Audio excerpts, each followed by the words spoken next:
Kita akan belajar terus tentang doa. Ya, dalam konsep agama, doa itu hanya satu arah. Ini konsep agama.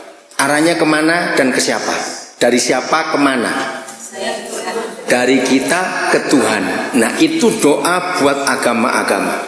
Tetapi dalam kekristenan, doa itu tidak satu arah, tapi dua arah. Nah, ini yang banyak gereja tidak ajarkan. Jadi bukan untuk kepentingan kita saja. Sampai hari ini saya baca buku tentang doa, mendengar pelajaran tentang doa. 99% yang diajarkan adalah kita ditolong Tuhan, kita diberkati Tuhan, kita dilindungi Tuhan. Semuanya dari Tuhan untuk kita. Aku sakit, aku berdoa, aku sembuh. Aku kesulitan, aku berdoa, Tuhan buka jalan. Aku gak punya duit, Tuhan tolong, aku berdoa, Tuhan beri aku duit. Aku kesulitan dalam sekolah, Tuhan menolong aku, memberikan kepandaian. Aku dan aku dan aku dan aku. Sudah lebih dari 30 tahun ini Tuhan membawa saya tentang doa itu gak begitu. Justru timbal balik.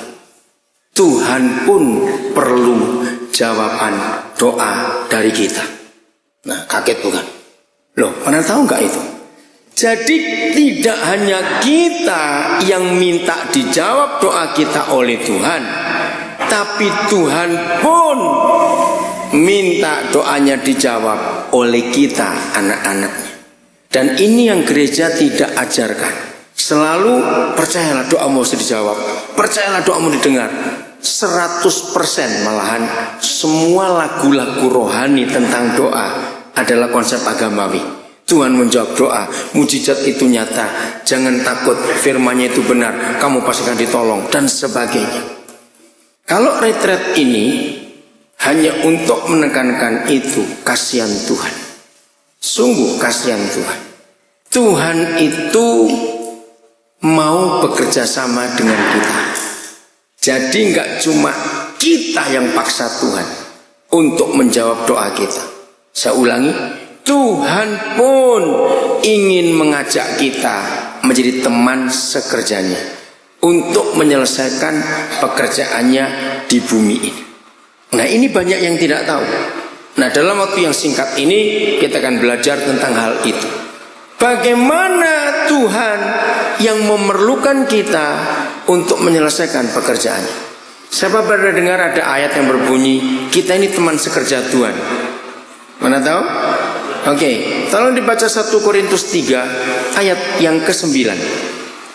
1 Korintus pasal 3 ayat yang ke-9. Nah, kalau kita ini teman sekerjanya, berarti doa itu nggak cuma urusan kita dengan Tuhan supaya Tuhan tolong kita, tapi Tuhan pun punya masalah yang menyelesaikan adalah kita. Sudah? Ayo baca sama-sama 1, 2, 3. Karena kami adalah kawan sekerja Tuhan. Stop sampai situ saja. Kita ini adalah kawan sekerja Tuhan. Apa kalimat lain kawan sekerja? Partner. Apa bentuk kerjanya partner? Cuma duduk-duduk? Apa bentuk kerjanya partner itu apa? Nggak jelas apa? Saling menolong, saling bekerja. Nah, konsep ini yang hanya kurang lebih 1% gereja khotbahkan. Amos 3 ayat 7. Amos 3 ayat 7. Ayo cepat. Nah, kalau dari Amos masih sulit karena jarang dibaca. Oke, Amos 3 ayat 7. Sedikit sekali firman Tuhan di seluruh Alkitab, baik Perjanjian Lama maupun Perjanjian Baru, dimulai dengan kata sungguh. Itu saya hitung kira-kira gak sampai 20 ayat. Nah, buat saya akan memberikan perhatian khusus kalau ada firman seperti itu. Sungguh. Betul? Yahweh Tuhan tidak berbuat sesuatu. Tegas. Enggak, dia enggak buat apa-apa. Terus Kenapa dia nggak buat sesuatu? Baca. Tanpa menyatakan apanya? Keputusannya, rencananya. Kepada siapa? Hamba-hambanya. Siapa hamba-hambanya itu? Kita, rekan sekerjanya ini. Tahun 78 saya mendapat pewahyuan ayat itu. Tahun 78 kalian semua di mana? Masih di pohon. Oke. Tahun 78 saya mendapat pewahyuan ayat itu. Begitu hebatnya pewahyuan itu membuat saya jadi seorang yang radikal dalam melakukan, menyelesaikan pekerjaan Tuhan. Saya kaget. Sungguh Bapa di surga meyakinkan dirinya kepada kita, kawan sekerjanya, partnernya itu. Sungguh Yahweh Tuhan tidak akan buat sesuatu, tidak akan, tegas, tanpa menyatakan apanya tadi, keputusannya, rencananya kepada partnernya ini. Oke, saya tanya dulu. Kalau saudara, kalau kalian diajak gurumu di sekolah menjadi tim kerja, kira-kira guru-guru akan ngapain kepada kalian sebagai siswi? Akan apa? Mengarahkan. Bukan cuma mengarahkan, ajak jadi tim kok. Kalau mengarahkan tetap jadi murid. Kalau mengajak kerjasama, berarti posisi murid dengan guru sama atau tidak? Sama. Nah, ini rahasia besar. Kalau pencipta alam semesta menyatakan sungguh Yahweh Tuhan tidak akan buat sesuatu. Tanya istri saya ini orang yang keras.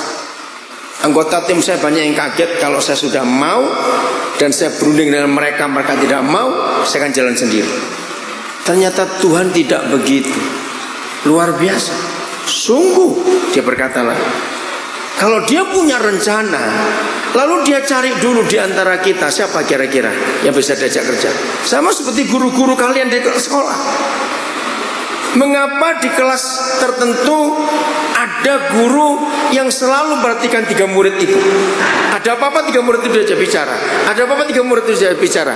Kira-kira 3 murid itu bagaimana dengan guru itu menurut kalian? Apa? Dekat, apalagi? Nggak cukup kalau cuma dekat. Apa? Dipercaya, apalagi? Bisa kerjasama, apalagi? Apa? Aduh nggak jelas, apa? Pintar, apalagi? Ya pokoknya bagi guru itu 3 murid ini khusus. Diberi tugas apa-apa bisa selesai. Maka guru akan minta mereka bertiga untuk jadi partnernya. Nah seperti itu pencipta alam semesta. Pertanyaannya, menurut kalian semua, Tuhan itu lebih mudah menyelesaikan pekerjaannya memakai manusia atau memakai malaikat? Ayo, kenapa kalian jawab pakai malaikat lebih cepat selesai? Oh enggak, ada malaikat enggak taat. Oke. Bisa bayangkan kalau malaikat diundang khotbah KKR, percaya enggak waktu dia nongol belum khotbah orang bertobat? Loh iya atau tidak? Oke, yang lebih hebat lagi, malaikat itu kalau dipakai oleh Tuhan, mereka tidak perlu konsumsi akomodasi transportasi. Mereka terbang sendiri, mereka enggak perlu tidur, mereka enggak perlu makan. Panitia enggak repot. Nah, secara logika Yahweh Tuhan yang Maha Kuasa itu akan lebih cepat menyelesaikan pekerjaannya kalau dia pakai malaikat. Tapi aneh, kenapa dia nggak mau pakai malaikat? Dia justru pakai kita yang suka jengkol ini. Amin. Orang Batak pasti suka pete. Kemarin sepanjang jalan dari Medan sampai ke sini pete semua gantung-gantung di jalan. Oh, saya pikir orang Batak ini makan petenya luar biasa. Oke, bayangkan kalau Tuhan pakai malaikat, pekerjaannya jauh lebih cepat selesai. Dia tahu kalau dia pakai kita manusia ini masalahnya banyak. Belum lagi yang suka pacaran, tadi itu sampai 10 pacarannya. Wih, baru lulus SMA pacarnya 10. Itu cerita atau bener? Apa? Oh cerita, kira benar. Oke. Di sini. Oke. Bayangkan. Begitu repotnya kalau Tuhan pakai kita, ya atau tidak? Tapi kenapa dia tetap pakai kita? Dalam kitab Ibrani ditulis, malaikat itu diciptakan, kalau kita itu dilahirkan. Katakan amin. Malaikat itu diciptakan, kalau kita itu dilahirkan. Karena kepada malaikat Tuhan tidak berfirman, ayo kita buat malaikat yang serupa dan segambar dengan kita. Tidak, hanya manusia yang serupa dan segambar dengan dia. Maka itu kita dihargai luar biasa. Jadi saya tekankan lagi, doa bukan cuma kita minta tolong kepada Tuhan. Doa tidak hanya kita minta berkat kepada Tuhan. Doa tidak hanya kita keluarkan kata-kata yang mesra kepada Tuhan, hanya untuk kepentingan kita. Mulai hari ini jadilah teman sekerja Tuhan. Amin. Samuel kemarin mestinya kita belajar didatangi Tuhan. Itu untuk kepentingan Samuel atau untuk kepentingan Tuhan? Waktu Tuhan bangunkan dia, untuk kepentingan Tuhan. Ingat Thomas Alva Edison, ingat Alexander Graham Bell. Kenapa mereka bisa buat penemuan? Bukan untuk kepentingan dirinya sendiri, untuk kepentingan orang lain. Nah ini yang gereja nggak pernah khotbahkan. Selalu untuk aku dan untuk aku, untuk aku dan untuk aku. Berubah sudah. Sudah waktunya kita harus imbang. Bukan cuma untuk aku, tapi juga untuk Tuhan bagi orang lain. Sungguh Yahweh Tuhan tidak akan berbuat sesuatu tanpa menyatakan keputusannya kepada kita kawan sekerjanya. Jadi banyak pekerjaan Tuhan tidak selesai. Seringkali gereja menyalahkan setan, itu yang bikin gara-gara. Mulai hari ini jangan nyalakan setan lagi.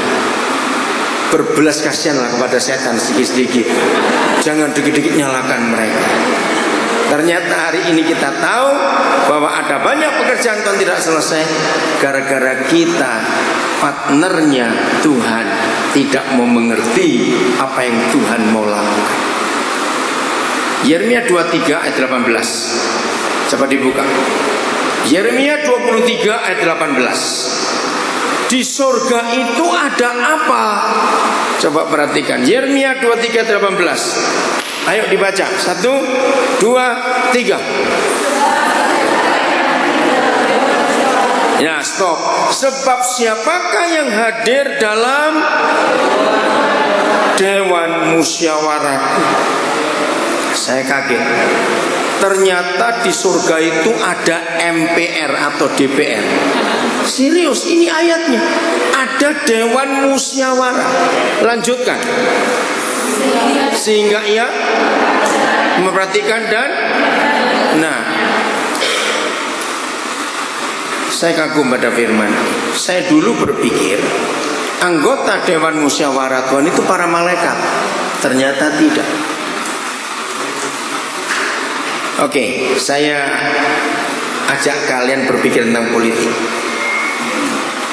Sebelum ada kata demokrasi lalu menjadi republik di dunia ini, waktu itu semua negara di dunia sistemnya apa? Kerajaan. Nah, fakta menuliskan 90% zaman kerajaan itu adalah diktator, tiran. Tahu kata tiran ya? Kejam dan bengis raja-raja itu. Negara mana yang pertama kali menemukan kata republik? Negara mana? Romawi, bukan Yunani. Romawi. Negara pertama yang menyatakan republik. Yunani yang mengeksposnya. Nah, sejak itu muncullah revolusi. Kerajaan besar pertama di dunia yang direvolusi oleh rakyatnya kerajaan mana itu? Yang terkenal revolusi apa kata pertama? Perancis tahun berapa? 17, bukan 19, tahun 1774 kalau tidak salah.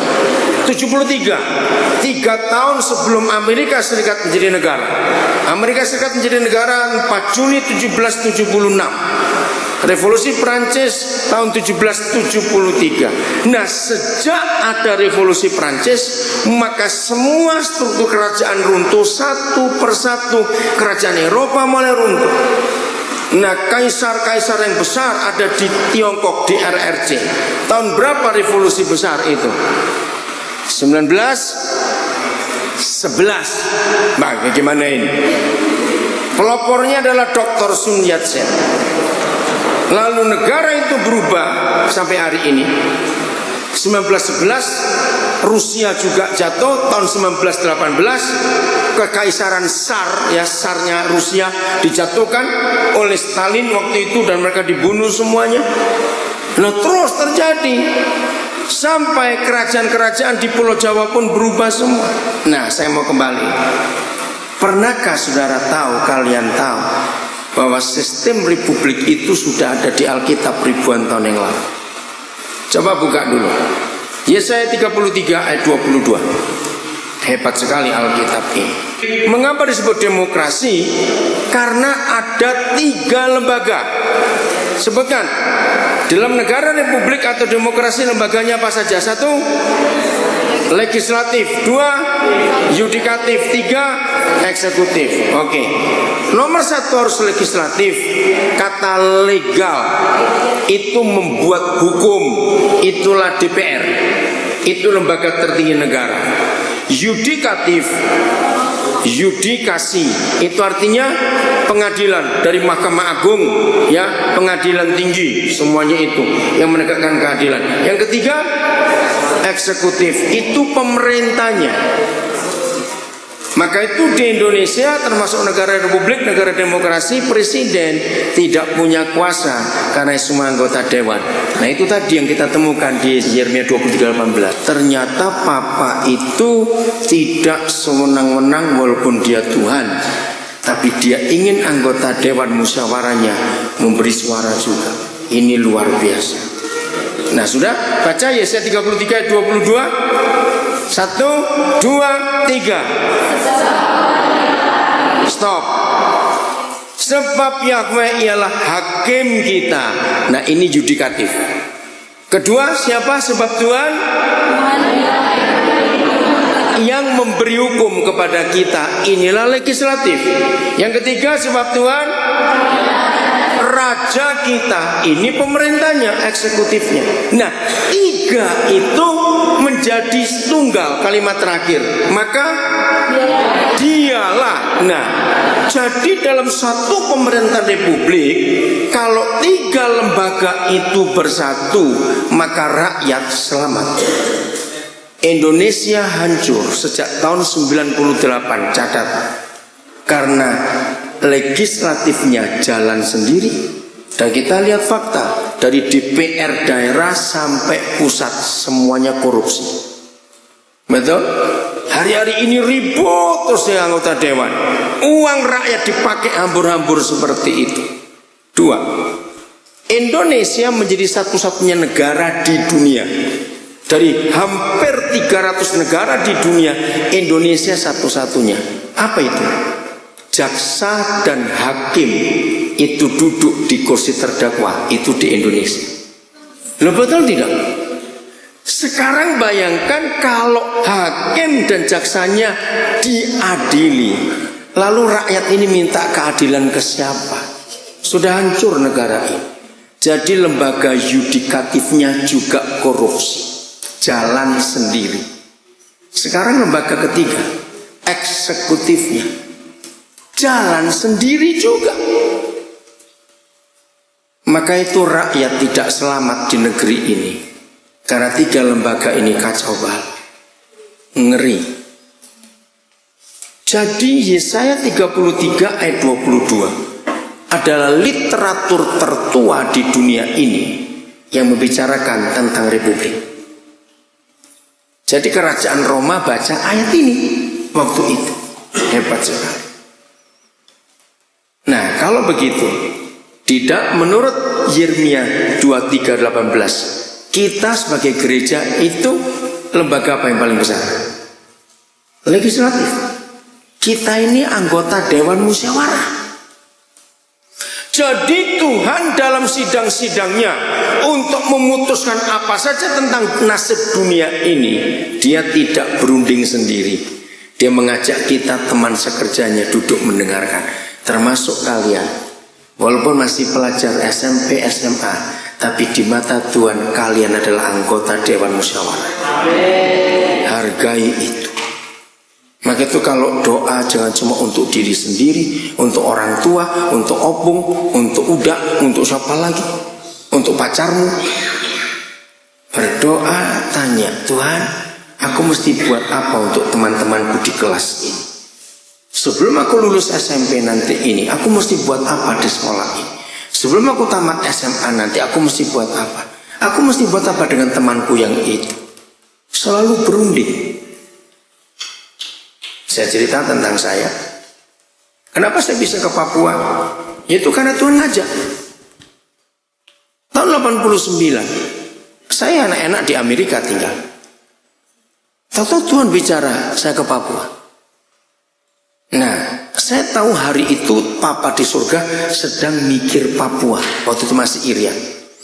Itu dia cari siapa kira-kira yang aku mau ajak kerjasama untuk Papua. Saya tidak tahu kenapa dia pilih saya. Saya lagi nikmati hidup di Amerika, saya sudah tinggal di sana dengan enak sekali. Tahu-tahu Tuhan bilang kamu ke Papua. Saya nggak bantah, saya bilang saya siap. Ada banyak hal yang Tuhan bisa kerjakan. Oke, baca lagi satu ayat ini. Ibrani 7 ayat 25. Supaya kita tahu ya, ini doa. Jadi Tuhan tuh banyak berunding. Ya, tanya istri saya ini orang yang sangat sedikit jam tidurnya. Karena apa? Saya banyak merenung, saya masih banyak buat apa.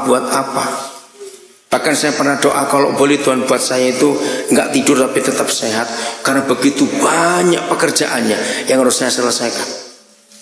Mudah? Ibrani 7:25. Ayo baca. 1, 2, 3.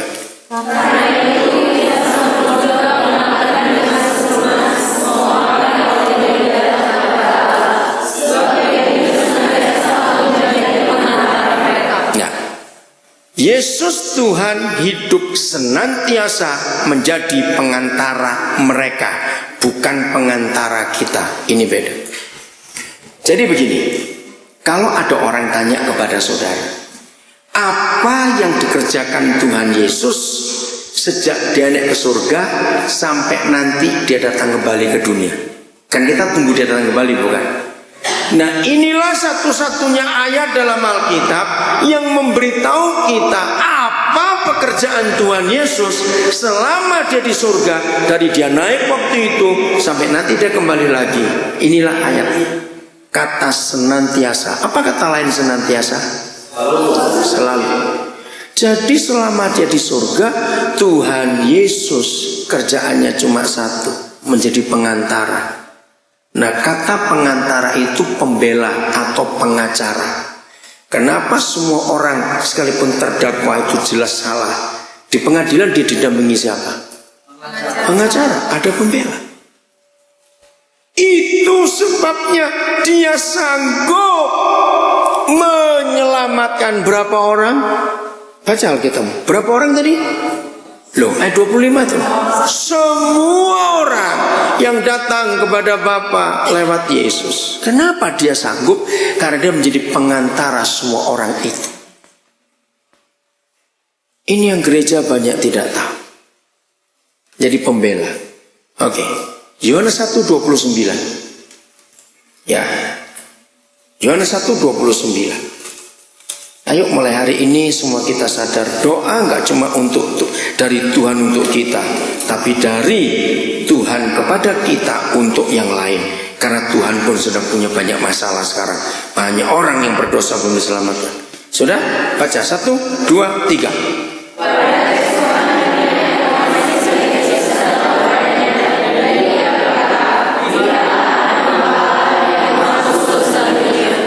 Maaf, jangan tersinggung lagi. Saya pernah buktikan 99% pendeta dan orang Kristen, bahkan lebih, itu nggak pernah ngerti konsep anak domba.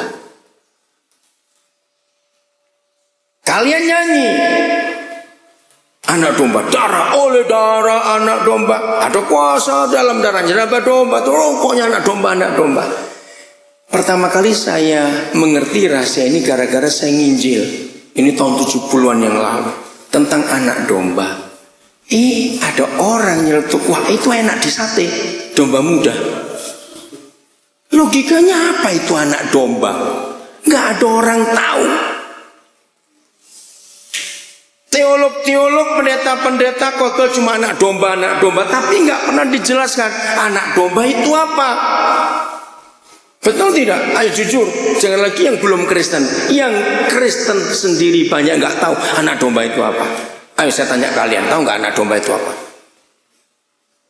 Ayo, untuk apa anak domba itu? Nah, ini rahasianya. Akhirnya saya kembali mencari sejarah Romawi. Karena konsep yang ada pada zaman itu adalah konsep kerajaan Romawi. Jadi hukuman Romawi itu hukuman yang paling sadis sedunia. Cara hukuman matinya diapakan? Diapakan hukuman matinya? Salib. Ngeri. Penjahat yang dihukum mati oleh kerajaan Romawi dengan salib itu matinya ada dua cara. Satu, kehabisan darah. Maka itu semua gambar salah. Paku bukan di telapak tangan. Kalau paku di telapak tangan pasti lepas, karena antara jari ini nggak ada penahan. Jadi paku di pergelangan, dan itu kena nadi besar, dan itu mati pelan-pelan. Jadi di pergelangan sini ya, bukan telapak tangan. Gambar-gambar itu salah. Mati yang pertama orang disalib itu darahnya habis pelan-pelan. Dari kepala yang ada duri keluar darah, dari tangan kaki. Maka itu ditombak rusuknya. Kalau sudah jam 3 nggak mati-mati menjadi langsung dibunuh dengan cepat supaya darahnya lebih cepat keluar. Sadis. Mati yang kedua, jantung dan paru-paru pecah. Pernah nggak kalian tahu rahasianya? Mengapa penjahat yang dua itu harus diremukkan lututnya? Kenapa Tuhan Yesus tidak? Orang yang disalib itu punya kekuatan untuk tidak mati selama waktu tergantung dia bisa tahan. Ya kakinya itu tahan tubuhnya. Supaya cepat mati, remukkan lututnya, maka hukuman orang itu merosot. Maaf yang tersinggung. Maka itu kalau orang dihukum mati zaman Romawi yang gemuk-gemuk matinya cepat. Karena berat badannya itu. Ngerti maksudnya? Oh, ngeri gak itu? Itu diremukkan lututnya. Begitu lutut diremukkan, tubuhnya turun tidak? Nah waktu tubuh turun itu tulang dada menggencet paru-paru dan jantung pecah. Ngeri sekali. Nah ketika mereka sampai ke mayat Tuhan Yesus, mereka pikir sudah mati. Tapi yang satu nggak percaya. Kenapa yang dua nggak mati-mati, kok yang ini bisa cepat mati? Ngecek saja. Dia tombak lambungnya. Oh mati bener kalau begitu, karena nggak bergerak. Ngeri bukan? Nah pada zaman itu, kalau ada terdakwa sudah divonis mati, maka sesama teman dan sesama keluarga itu tanya begini, anak dombamu siapa? Yang kamu pilih jadi anak domba itu siapa? Siapa maksud anak domba itu? Pengacara. Zaman itu beda dengan zaman sekarang. Pengacara zaman Romawi itu bayarannya mahalnya luar biasa. Bisa harga berapa rumah. Kenapa mahal? Sebab anak domba pada zaman kerajaan Romawi itu sudah tanda tangan.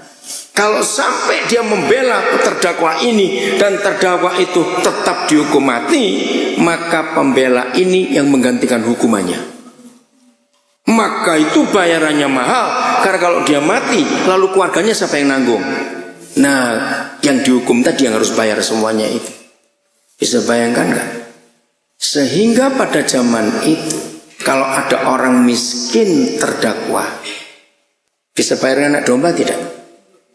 Nggak bisa. Ya cuma tunggu mati saja. Ketika Tuhan Yesus tampil, Yohanes Pembaptis berteriak, lihatlah anak domba Tuhan yang mengangkut dosa dunia. Artinya gratis buat kamu orang miskin. Nangkep sekarang? Seharusnya semua kata anak domba dalam lagu, dalam Alkitab itu kita tambahkan pembela atau pengacara. Maka itu Yesus menjadi anak domba buat kita. Karena kita sudah divonis mati, dia menjalankan hukuman mati. Ngerti kata anak domba itu? Nah, kembali kepada Ibrani 7:25. Jadi selama dia naik ke surga, sejak hari itu sampai nanti dia datang, kerjaannya cuma apa tadi? Menjadi pembela semua orang yang masih hidup dalam dosa. Oke? Jadi dia berdoa tidak? Yesus berdoa enggak menurut ayat itu? Loh, saya tanya, dia berdoa tidak? Jadi pengantar tadi berdoa untuk orang-orang itu. Nah, ketika dia berdoa untuk orang-orang yang dia kasih, yang belum tahu Yesus, saya pakai prinsip doa Yesus di Getsemani. Dia cari teman nggak waktu doa di Getsemani itu? Cari teman tidak? Nah, sampai hari ini dia cari teman doa. Ngerti maksudnya? Karena bebannya masih banyak. Maka itu saya berkata tahun 89 bulan Agustus, saya lupa tanggalnya. Hari itu Tuhan Yesus sedang bersyafaat, sedang menjadi pengantar untuk Papua. Nah, dia cari teman.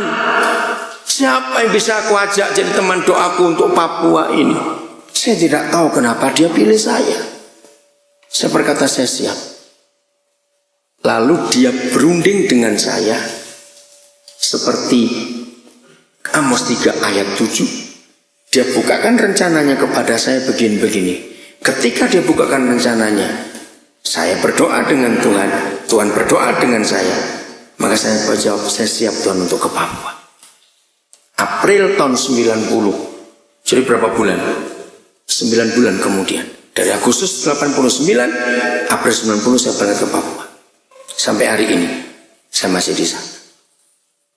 Nah, saya tidak tahu kalian diajak teman doa Yesus untuk suku apa, untuk siapa. Yang penting siapkan diri. Ini aku Tuhan, sahabat doamu. Tuhan mengajak saya mikirin siapa. Nangkep arti Ibrani 7:25? Nah, jadi sampai hari ini Tuhan Yesus masih cari teman untuk berdoa. Dan itu sungguh luar biasa. Saya kagum untuk itu. Saya tanya, bangga nggak kalian anak-anak SMP, SMA ini dijadikan teman doanya Tuhan Yesus? Luar biasa. Sungguh, kata itu jangan lupa, Yahweh Tuhan tidak akan berbuat sesuatu sebelum dia menyatakan keputusannya. Kalian hari ini tidak boleh merasa minder, rendah diri. Aduh, aku cuma anak petani durian lagi misalnya gitu. Enggak peduli anak siapapun saudara. Amin. Karena saudara berharga di matanya, diajak jadi teman sekerjanya. Sebelum saya kirim, tanya dulu. Ada yang mau tanya sesuatu? Ayo cepat. Ini ngerti semua atau nggak ngerti semua? Ayo tanya. Gimana? Ada yang tanya kan? Mau jadi sahabat doanya Tuhan Yesus? Mau, bukan? Itu indah sekali. Jadi mulai hari ini lakukan sikap. Tuhan Yesus selalu cari sahabat doa. Dia nggak mau sendirian untuk menyelesaikan pekerjaannya di dunia. Jadi sekarang dua arah nggak doa itu. Kalau agama cuma satu arah, dari manusia ke Tuhan. Tapi kalau kita tidak, dua arah, dari kita ke Tuhan, dari Tuhan ke kita. Ada diskusi, ada tanya jawab, dan ada macam-macam di situ. Oke, saya beri contoh yang terakhir. Kejadian 18. Ya. Ayat yang ke-16. Kemarin kita belajar ayat 1. Opa Abraham gemuk atau kurus? Oh, gemuk, masih ingat ya. Nah, sudah. Sekarang mereka akan berangkat. Tuhan bersama dua malaikatnya akan berangkat. Kejadian 18 ayat 16. Judulnya apa? Nah, doa syafaat Abraham untuk Sodom. Nah, kata pengantara di ayat 25 Ibrani 7 tadi, kalau bahasa terjemahan lama, Yesus menjadi pensyafaat mereka. Nah, ini kita lihat. Karena ini konsep agama, penterjemah Alkitab, maka tulisannya doa syafaat Abraham untuk Sodom. Nanti kalau kalian baca sampai selesai perikop ini, nggak ada Abraham berdoa. Abrahamnya tawar-menawar dengan Tuhan. Nah, karena konsep agama, maka jadi kata berdoa syafaat untuk Abraham. Bukan doa. Oke, saya akan baca. Lalu berangkatlah orang-orang itu dari situ, Tuhan bersama dua malaikat, dan memandang ke arah Sodom. Dan Abraham bagaimana? Ya, wajar bukan? Orang timur. Kalau di rumahmu datang pejabat, entah bupati atau wali kota atau gubernur, begitu sudah selesai pamit, yang punya rumah tetap tinggal di rumah atau nganterin tamunya keluar? Harus ngantar keluar. Itu sopan. Nah, Abraham juga begitu. Waktu sudah di luar, ayat 17 menarik. Berpikirlah Yahweh. Terjemahan lain berkata, maka Yahweh berhenti sejenak. Terjemahan lagi saya baca, maka Yahweh bicara di dalam hati. Nah, biasanya kalau kita punya tamu, sudah pamit mau keluar, tiba-tiba tamu itu berhenti. Kita mikir apa? Apa yang ketinggalan tadi? Dan rupanya dia ketinggalan memang. Ini yang ketinggalan dari papa kita. Ngomong dalam hati ya, ini bukan firman, beda. Firmannya baru ada di ayat yang ke-20 nanti. Ini ngomong dalam hati. Berpikirlah Yahweh. Jadi begini cara saya memperagakan. Apakah aku akan menyembunyikan kepada Abraham apa yang hendak kulakukan ini? Kan berpikir toh. Jadi Abraham dengar nggak? Enggak, karena ngomong dalam hati kok. Kalau kita punya tamu, terus tamu itu lagi berdiri diam, loh kenapa diam?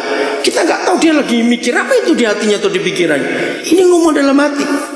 Saya ulangi lagi, apakah aku akan menyembunyikan kepada Abraham apa yang hendak kulakukan ini? Bukankah sesungguhnya Abraham akan menjadi bangsa yang besar serta berkuasa, dan oleh dia segala bangsa di atas bumi akan mendapat berkat. Sebab aku telah memilih dia supaya diperintahkannya kepada anak-anaknya dan kepada keturunannya. Begini wisah, nggak usah baca seterusnya ya, sampai ayat ke-19 terakhir. Apa yang dijanjikannya kepadanya? Sesudah itu, sesudah apa? Tuhan berpikir. Saya mau katakan ini kepada saudara. Kalau hari ini kalian semua sadar bahwa sampai kapanpun sebelum semua orang diselamatkan, Tuhan Yesus tetap cari sahabat doa. Katakan amin. Seperti ini. Tuhan mau buat sesuatu untuk Sodom dan Gomora. Kalau kita baca dengan hati, maka muncul kesimpulan. Ternyata yang maha besar pencipta alam semesta merasa bersalah kalau dia tidak berunding dengan Abraham. Berarti Abraham berharga enggak? Berharga. Nah, gabungkan dengan Amos 3 ayat 7. Betul tidak? Jadi ketika Tuhan akan berurusan dengan Sodom dan Gomora, dia nggak mau sendiri, dia berunding, cari sahabatnya. Siapa yang bisa diajak mikir ini? Maka itu dia berhenti sejenak. Kalau saya pakai bahasa sehari-hari, aku ngomong nggak pada Abraham ya? Aku ngomong tidak ya? Aduh, enaknya ngomong atau tidak ini? Dia bingung ngomong atau tidak aku ini. Tapi lihat ayat 20. Ayat 20. Kalimat apa pertama? Nah, sesudah apa? Sudah berunding dengan dirinya sendiri. Aku ngomong atau tidak? Apa yang aku akan putuskan ini? Sesudah itu berfirmanlah Yahweh. Baru firman. Sesungguhnya banyak keluh kesah orang tentang Sodom dan Gomora, Abraham. Dan sesungguhnya sangat berat dosanya. Baiklah aku turun untuk melihat apakah benar-benar mereka telah berkelakuan seperti keluh kesah orang yang telah sampai kepadaku atau tidak. Aku hendak mengetahuinya. Sudah toh? Papa menyampaikan rencananya. Lalu berpalinglah orang-orang itu dari situ, dari rumah kemah Abram tadi yang duduk kepanasan itu, dan berjalan ke Sodom. Perhatikan, ini dahsyat. Inilah sahabat doa. Tetapi Abram bagaimana? Hei, cepat baca. Abram bagaimana? Masih berdiri di hadapan Yahweh. Bisa memperagakan? Kira-kira sikap Abram bagaimana? Lihat tuh, Tuhan sudah jalan atau belum? Tuhan sudah jalan atau belum? Sudah. Lalu kalau Abram tetap berdiri di situ, dia ngapain? Menghalangi. Berani sekali. Ketika Abram tahu sebagai sahabat doanya, Tuhan mau berurusan dengan Sodom, Abram berdiri. Kira-kira berani nggak kalau kalian kedatangan bupati, sudah selesai makan di rumah kalian, bupati pulang, terus punya rencana, aku mau marah kepada kepala dinas yang satu itu. Terus saudara menghalangi, jangan Pak Bupati, jangan marah. Berani? Abram menghalangi. Lihat ini. Nah, inilah yang disebut doa syafaat. Padahal nggak ada kata doa, dia ngomong. Abram datang, mendekat dan berkata, apakah engkau akan menyelenyapkan orang benar bersama-sama dengan orang fasik? Bagaimana sekiranya ada 50 orang benar dalam kota itu? Itu kira-kira perasaan saya. Betul nggak? Abram berani bentak-bentak enggak? Sopan nggak Abram ngomong kepada Tuhan? Loh, saya tanya, sopan tidak? Harus sopan. Maka itu seperti itu. Pelan-pelan dia bicara. Kalau ada 50 orang benar di dua negeri itu, masa engkau akan binasakan mereka? 20. Jauhlah, 25. Jauhlah kiranya daripadamu untuk berbuat demikian, membunuh orang benar bersama-sama dengan orang fasik, sehingga orang benar itu seolah-olah sama dengan orang fasik. Jauhlah kiranya yang demikian daripadamu. Masakan hakim segenap bumi tidak menghukum dengan adil? Lagi sekali, karena ditulis dalam bahasa agama, judulnya doa syafaat. Ayo, ini doa atau mau ngomong? Diskusi malah. Betul nggak? Ini doa yang benar, diskusi, cerita, tunjukkan fakta-fakta. 26, Yahweh berfirman, jika aku dapati 50 orang benar dalam kota Sodom, aku akan mengampuni seluruh tempat itu karena mereka. Abram mikir lagi, wah, setauku nggak sampai 50 ini. Karena kemenakanku itu duniawi betul. Kan ini cerita soal Lot bukan? Abram berpikir sekian tahun Lot kemenakannya di Sodom, pasti dia rajin nginjil. Tapi berapa kali dia kunjungi kemenakannya, duniawi betul. Anaknya pacaran terus. Dia terus begitu. Anaknya itu aduh ngeri sekali. Lalu saud Abram, sesungguhnya aku telah memberanikan diri berkata kepada Yahweh, walaupun aku debu dan abu, sekurangnya kurang 5 orang dari ke-50 orang benar itu, apakah engkau akan memusnahkan seluruh kota itu karena yang 5 itu? Firman-Nya, aku tidak memusnahkannya jika aku dapat 45 di sana. Lagi Abraham melanjutkan perkataannya, padahal judulnya doa syafaat. Padahal dia tidak berdoa, dia diskusi.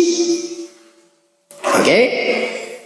Lalu lagi Abraham melanjutkan perkataannya kepadanya, sekiranya 40 didapati di sana. Firman-Nya, aku tidak akan berbuat demikian karena yang 40 itu. Katanya lagi, untung Tuhan sabar. Ayo, siapa pernah jadi penjual, ada pembeli nawarnya dari 1950 lah, 900, 850, 800, jengkel enggak? Ditawar turun 5, turun 5, turun 5. Oh, Tuhan gak emosi, luar biasa. 30 katanya, janganlah kiranya Tuhan murka kalau aku berkata sekali lagi, sekiranya 30 didapati di sana. Firman-Nya, aku tidak akan berbuat demikian jika aku dapati 30. Katanya, nawar lagi, sesungguhnya aku telah memberanikan diri kepada Tuhan. Ya wes, sekiranya 20 didapati di sana. firman-Nya, aku tidak akan memusnahkannya karena yang 20. Nawar lagi. Katanya, janganlah kiranya Tuhan murka. Kalau aku berkata sekali ini saja, sekiranya 10 didapati di sana. Firman-Nya, aku tidak akan memusnahkannya karena yang 10. Tapi Papa sudah menghitung cuma 4 orang. Ya toh, Lot, istrinya dan 2 anaknya. Itu pun cuma setengah benar.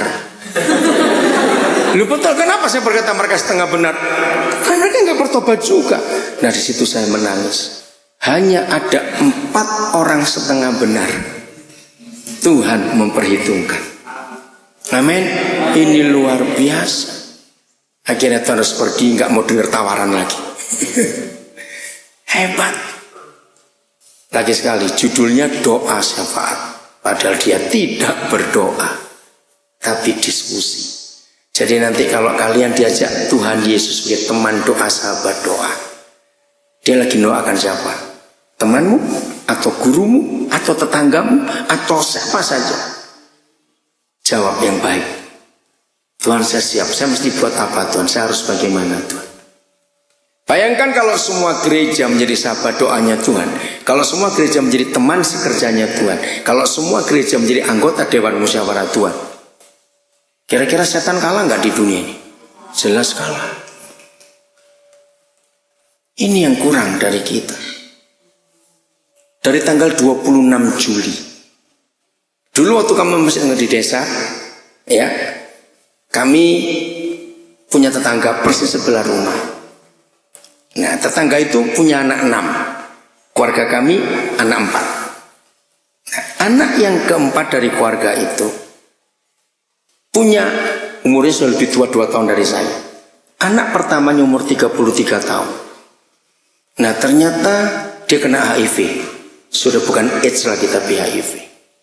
26 Juli itu saya baru dikontak. Anak itu sudah nggak sadar. Dia sudah punya anak 2, jadi cucunya ini. Dari tanggal 26 itu hampir tiap hari dia kontak. Saya berdoa, saya tawar kepada Tuhan. Sadar, enggak pernah berapa jam, aduh dia koma lagi. Itu komanya sudah lebih dari berapa kali dari tanggal 26. Dia di rumah sakit sudah 3 bulan. Terus tolong Rio ambilkan terus BB yang putih. Ya, Rio bawa sini Rio. Saya akan bacakan. Nah, sudah. Akhirnya kemarin pagi jam 7.22, ya Roy bawa sini.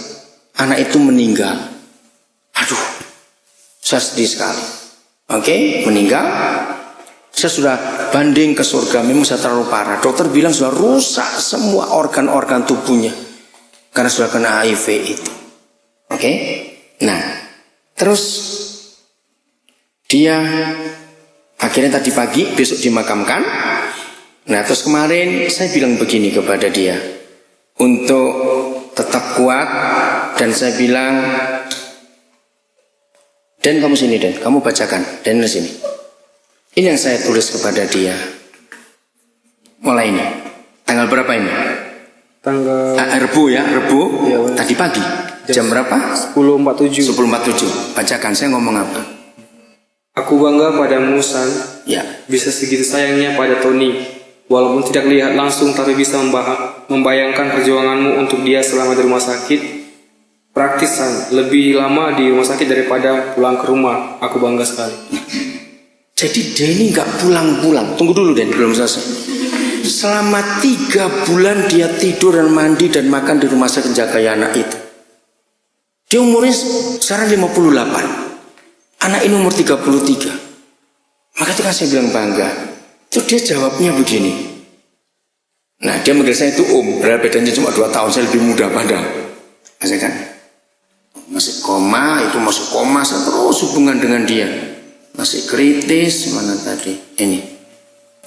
Thank you Om, saya melakukan itu jujur aja saya merasa bersalah karena tidak menjaga harta yang paling berharga dari Tuhan.